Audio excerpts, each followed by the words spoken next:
अब जागिर खाने कि नखाने? धेरै भन्नुहुन्छ गुरुदेव जागिर खान मिल्छ कि मिल्दैन हैन, हामीलाई जुठो पर्न सक्ला अथवा चाहिँ तपाईको चाहिँ माछामा सुप परेको होला, बार्न नसकेला, विविध समस्या हुन्छन्। यसको लागि अब हामी के गर्ने?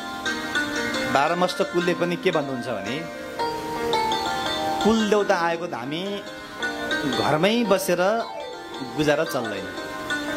तर वास्तवमा कुल देउताप्रति नमन गरिसकेपछि, कुल देउताप्रति उसको मन भइसकेपछि मात्रै कुल देउता आउनुहुन्छ।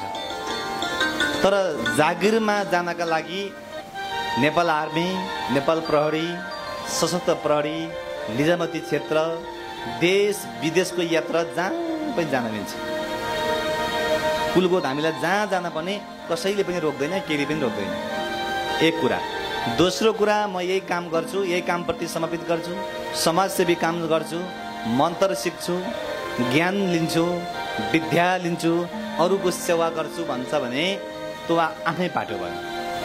तर कुल देउता आउने व्यक्तिले अरू देवी देउता उतार्ने अनि त्यहाँबाट गएर वन झाँक्री उतार्ने अधिकार पनि छैन।